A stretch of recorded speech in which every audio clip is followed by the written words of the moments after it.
Hi,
Akia.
Good morning to everybody. It is 10 a.m. and we're getting ready to start our program, Kicking It with Brother Ed. I'm Brother Ed Steed, your host. But today we have a fabulous guest waiting for us right now. Well, we're waiting for her actually. Awesome young lady that you are going to totally be blessed by. The first thing I wanted to wish you all is a happy Palm Sunday. Today is Palm Sunday, and as a Christian, which I believe many of you are as well, we practice Palm Sunday every year around this time because it commemorates the entry of Jesus into Jerusalem, the beginning of Passion Week, which leads up to what many of us call Easter, but lately we refer to it properly as Resurrection Sunday. And Palm Sunday is a wonderful thing. I have not been to church yet, but I am going to church later. But we want you to know that Palm Sunday commemorates again the entry of Jesus into Jerusalem. But more important today in 2022 is that Jesus enter your heart and your life because that's the source of the change that we all seek. And the young lady that we have this morning, her name is Akia Thorpe. She represents that change, that entry of Jesus Christ Himself into her heart. And man, wait till you hear her story. What a phenomenal story. So happy that she let the Lord use her to bless us today. So we're going to get started with our program. I am going to introduce her very shortly. But as I always say at this time, you are with Kicking It with Brother Ed. You're in the right place. Even if you think it's the wrong place, you are still in the right place. And before we get started, I want to remind you that we just started our Surge program. Surge is a acronym for Support Ukraine and Reject Global Extremism, and everyone should be surging towards supporting Ukraine. And here at Kicking It with Brother Ed, we try to do it in our own little way by encouraging people to buy gas cards to help those who are less fortunate. If you are not able to buy the gas card, then perhaps you will be the recipient of one of the gas cards. We're going to be giving away many of those gas cards in this program starting today in honor of our sister Akia Thorpe. And you know, a lot of people are having difficulties paying for gas because of the surge, so to speak, in pricing. And as a result of that, people are hurting a little bit.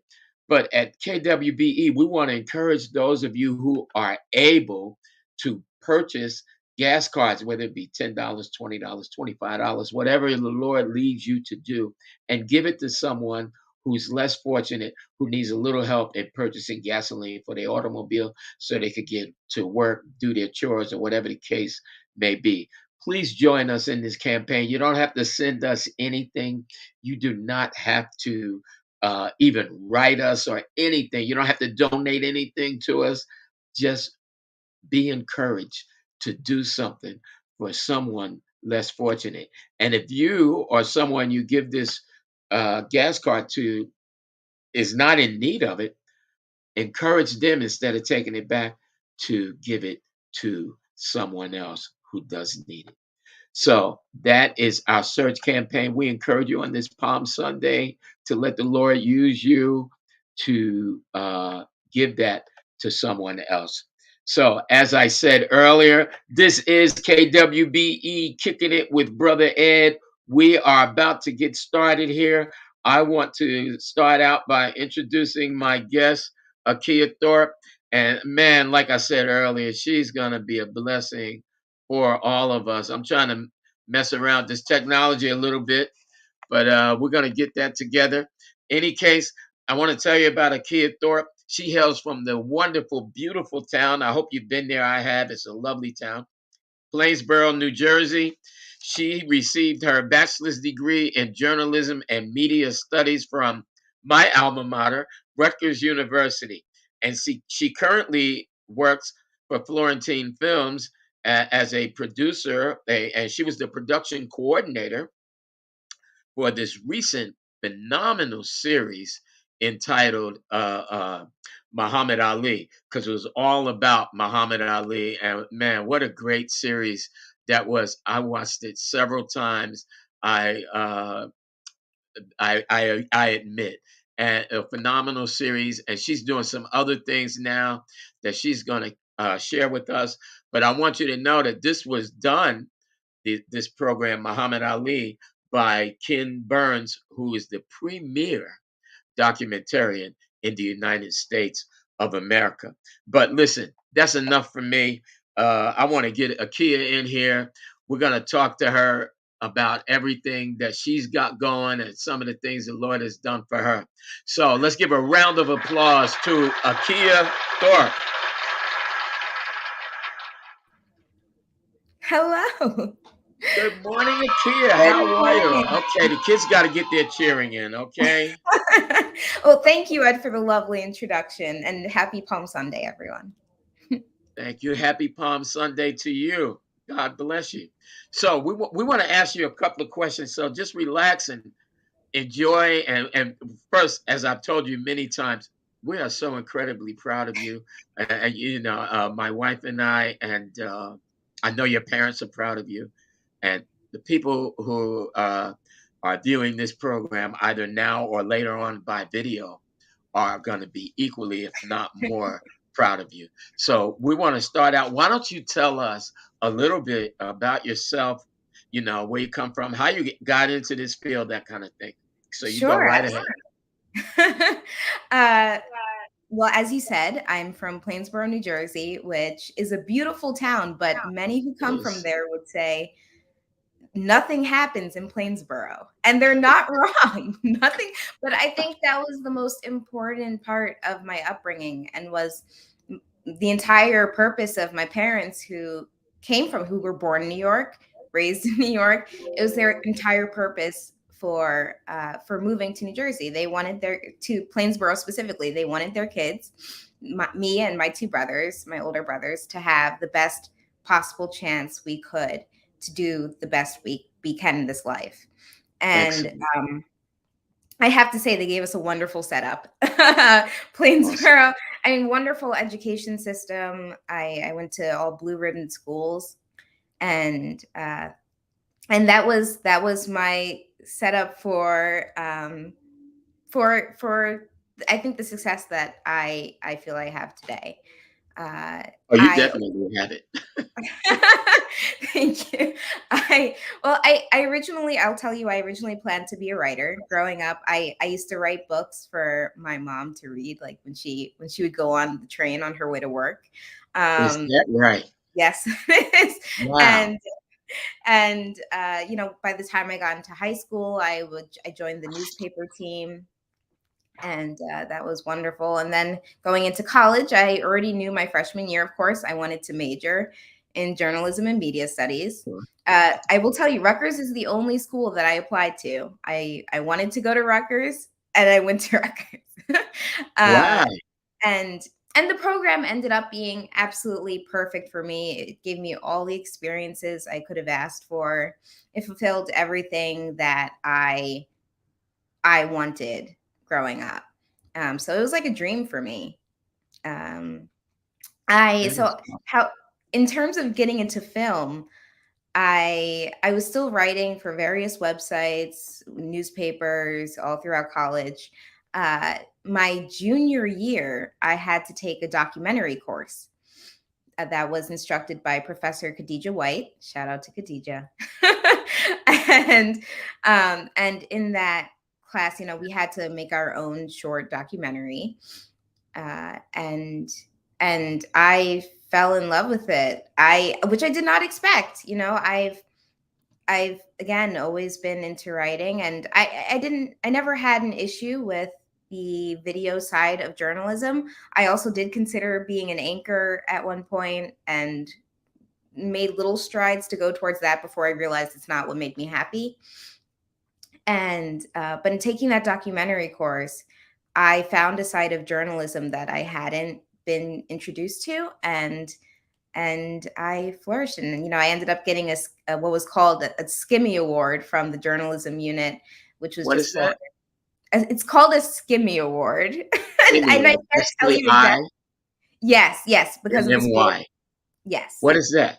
because it's like an abbreviation, because we were in the School of Communication and Information, and so the Skimmy Award, it was to for the best videography, basically. um and so my director, my professor, was very happy with my work and my team's work, and she ended up asking if I wanted to interview for an internship at Florentine Films, which at the time, Wow. yes, because she had been a consultant at Florentine on their documentary project about Jackie Robinson, Okay. um, and and Which so I saw that, by the you way. did. Yes. Well, that ended up being I ended up interviewing, and they gave me the position with a recommendation, and that was the summer of, I believe, 2016. And so the Jackie Robinson project is actually the first project that I technically came in under. Like I was by the time I came in as an intern, I was just helping to send out swag, you know. Right. But I came in the very tail end of that, and and my internship we began is when the team began working on the project called Eastlake Meadows, which was a public housing project in Atlanta. A story about that, and And that was my way in. That was my entryway into the world. And I'm just blessed that 2 years later, after I graduated and had already started working a writing job, they called me back and they said, "We'd love to have you as a colleague." And now here I Wow, am, 3 years later. that is a blessing. Yes. That is a blessing. That's amazing. So you won the Skimmy Award and you ended up with Florentine Films and you're still with Florentine Films. Yes. Yeah. So uh, I want you to tell us a little bit about the Muhammad Ali project because that was a phenomenal is a phenomenal documentary and for the viewing audience if you haven't seen it I strongly recommend it. It shows a different angle. It's kind of like I tell everybody this. It's kind of like shows more of the story behind the story of Muhammad Ali. So tell us about your work on that project. Absolutely. Yeah, it was a journey. It was such a journey to make that film. My team started back in 2016 actually. It was only a Wow. few days either before or after he passed that they decided to start working on the project. I know that it was eerie timing. Um, and so by the time I came in January of 2019, that only gave me a couple of years to work on the project, but so much happened. I feel I've grown so much as a person because of working on that project. I figured out I figured out better who I am and who I want to be. And so it was such an amazing project to work on for me. And I think that's all due to what you're getting at, Ed, which is that it's an 8-hour film. For those who don't know, it's 8 hours long, Yeah. 4 parts, 2 hours each. And because of that, it's because there's so much context that's given in the film. It's supposed to, it's entitled to Muhammad Ali, it's about Muhammad Ali, but it's also about that time in history. And that's what's beautiful, I Yes. think, about all of Ken's films, Yes. right? And so it's not like I never got an education on the 60s, or the 70s. It's not like I didn't have that education. It's not like, my parents didn't teach me at home plenty about that time period and figures. But but working on Muhammad Ali forced me to delve into that time period way Right. further than I ever expected to in life. Wow. If I didn't work on this project, there are so many events, small events, big events, people I that now influence almost all of my actions that I would have never known about. Um, Wow.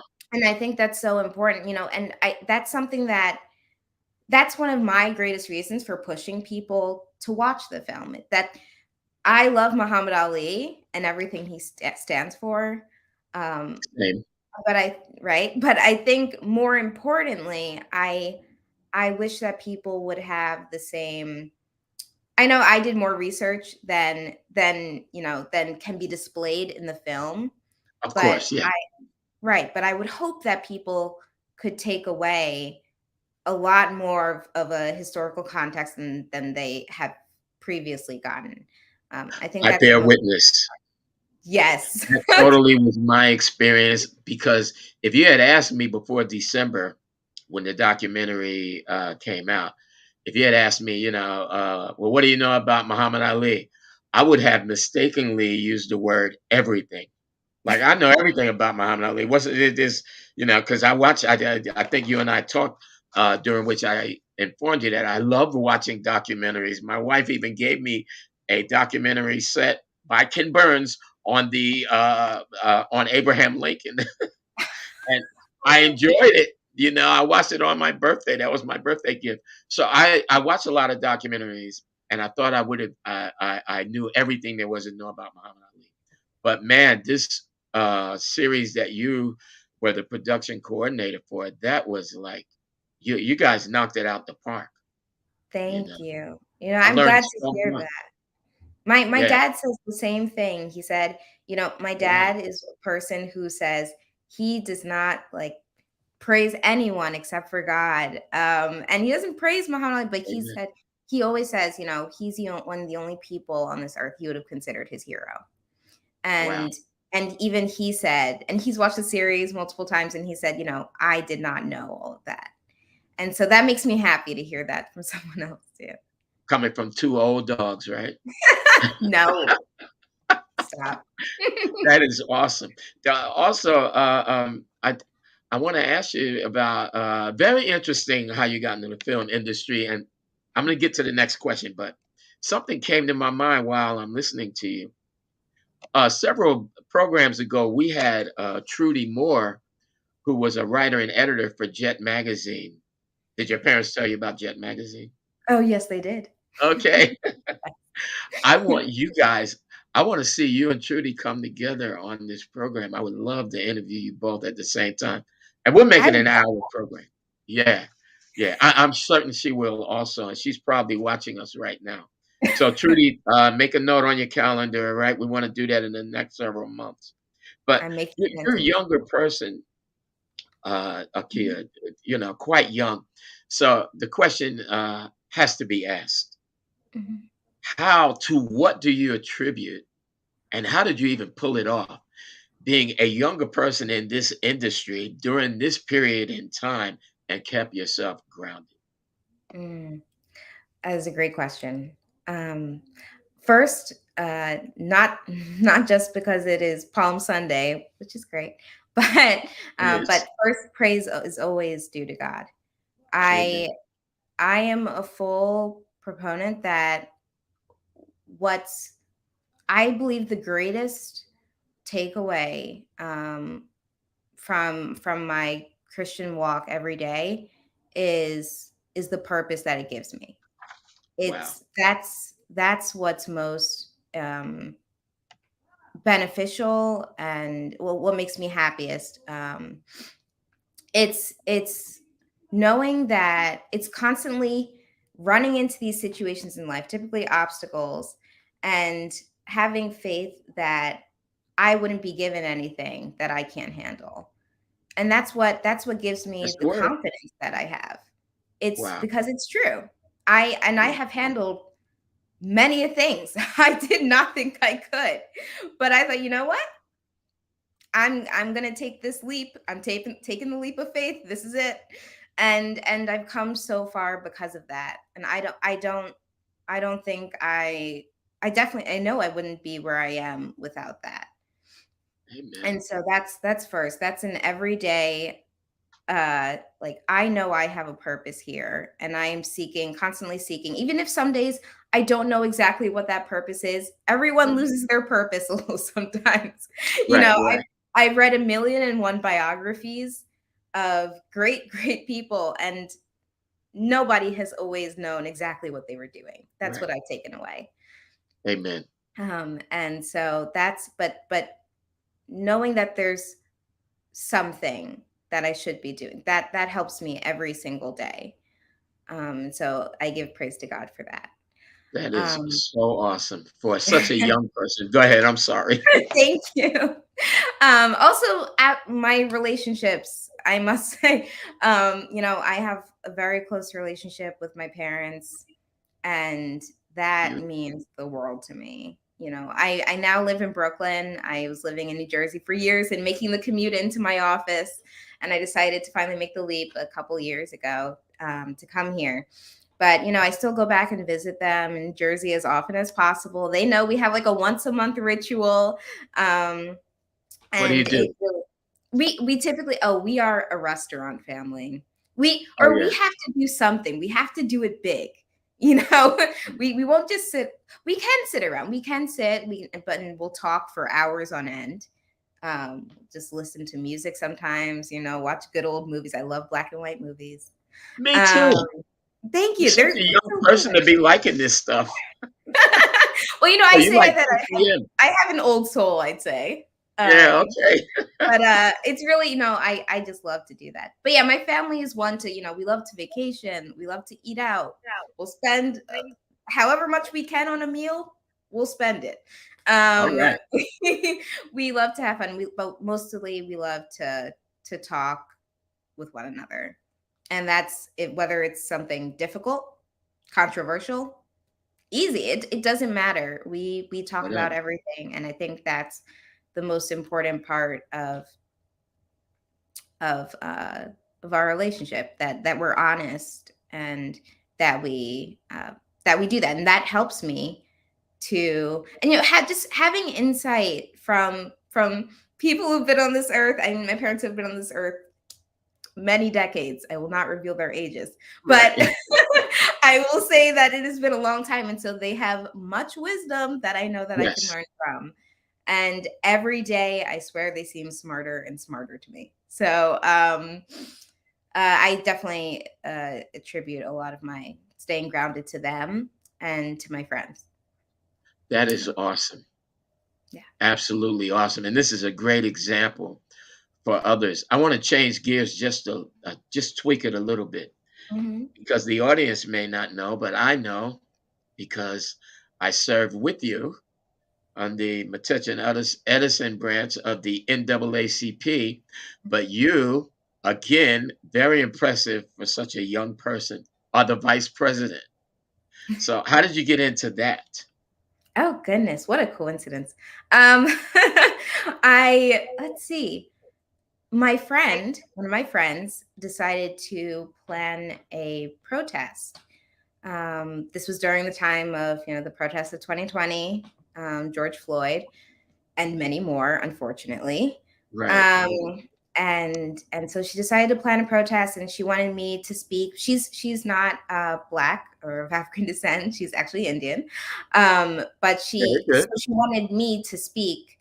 Um, at the protest, and to help with the chants, and all of that. And so after we did this in Edison, and it lasted a couple hours. I made a speech at the end. A few other people made speeches, and then it concluded. And in the next couple days or so, she ended up getting a message from Reggie Johnson, who, of course, is president of the Metuchen-Edison Branch. Right. And Reggie asked that he invited her and the rest of us to come to a like socially distanced, Right. barbecue type event outside, that was for the branch, to recruit some more people. And uh and so none of my friends actually ended up going. I ended up being the only one that was free and ready. And so I went, and that's how I met Reggie, and we talked for longer than I can say. And he ended up, I told him that, I work at Florentine, and that I'd love to start a video series of my own, to discuss various issues that I care about. And he said, "Why don't you do it with us?" And before I knew it, it feels like a blur. Of course, as you said, I'm now vice president. And Right. and uh, what a journey. And really, this branch has been so much like family to me since then, which is amazing Me given too. that we've only met each other in person probably once, and it was for our Right. Juneteenth event. But really, they are amazing, amazing people. Yes. And you, as one of our leaders, help set that tone. And, I can't think of anyone better for that position. And, I got a few comments I want to get to. Well, one question from Sharonda Caldwell, Hmm. um, down in Georgia, actually. Her question is, and everyone says good morning and happy Palm Sunday to us. Thank Uh, you. Sharonda's question is, how long does it typically take to make, document, and record a documentary? That's a great question. Yeah. That is a great question. Forever. Okay, I won't say forever. But it really can take a while. I will give the most extreme example, and then I'll give a current example. Okay. The Vietnam War series that was put on by Ken Burns. Right. Everyone knows that is a long, long series. I forget the amount of hours, and I don't want to get that wrong, so I won't say it. But Right. that took 10 years to make, an entire decade to make that film. 10 Yeah, years. 10 years to make that Wow. be a no more series. So that is the I'm so sorry. I have an emergency call. Can I have just 1 minute? I'm so sorry. Yes. You go right ahead. I'll be right back. Yes. We'll talk in the interim. We don't want to we don't want to interrupt any emergencies, but family, we're going to end this program shortly anyway. I thank you all while we're waiting for Akia to come back, and I pray that this emergency is not negative. It could be her job calling, which I hope that's the case. So we're going to keep her in prayer. At the same time, let us. She's ready to come back. Praise God. Okay, so we're glad to hear that. Thank you so much. Thank you Sorry. for that. I get So worried when my everything's parents. good then, right? Everything's okay. My parents are Praise worried. God. Right. I'm sorry. To continue, the Vietnam War series took, yes, a decade. But as an example, first, these things do always take minimum a couple years. I mean, of course, it depends on the length of the film and the subject matter. And I'll get into why in a second. But just as another example, the series I'm currently working on is a series on Leonardo da Vinci that's expected to be four Really? hours. Yes, and that we just started working on in fall of last year, and it's expected to air in fall of 2024. Oh wow, So that's a long time. it is a long time, but not a decade, which is not, so Right. That's really long. I exactly. had It's no not idea. right. It's not so bad. Um, but it is, if you're going to be in the documentary field, you should know that you're in it for the long haul. I Right. think that's the thought to take away. And I was going to say that's because I said subject matter a second ago, because depending on, if, let's say, you're working on a great older civil rights activist, a documentary about them, there's a possibility that you'll run into issues with, maybe with their family, for maybe they don't want them portrayed in a certain way, and so they'll fight you, and or maybe they'll make it difficult to give you photographs that only they have. And so sometimes, like, depending on what the subject matter is, you can, it can be hard to get material that you need. Mhm. It can be hard to get footage, stills. Sometimes just licensing music is very difficult, because it's like, oh, what scene is my song being used in? I don't like that, because I don't believe in this whatever, and now you can't use this song.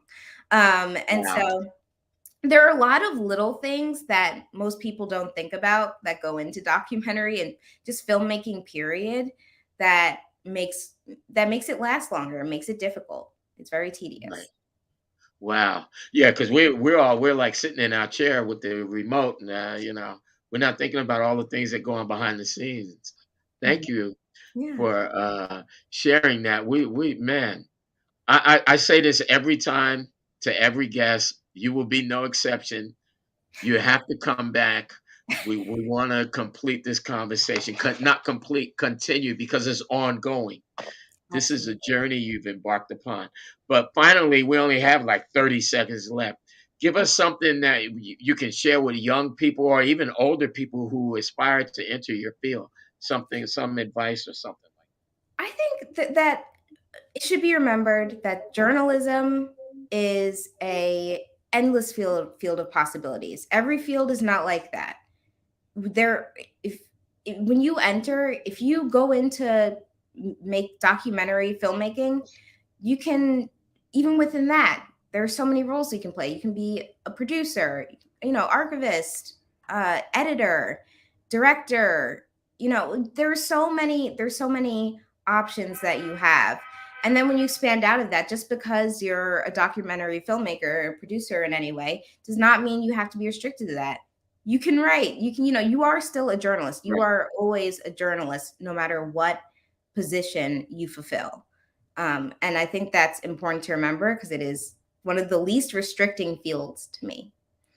Um, Excellent. yeah. Excellent.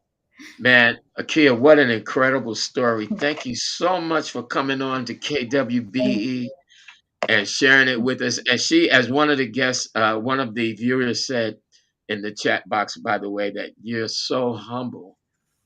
And, thank you. and we know that God loves you because humility is a sign of God's love being shined through you. And your humility is a refreshing blessing for all of us, man. And you just keep up the good work. Do you have any final words you want to say?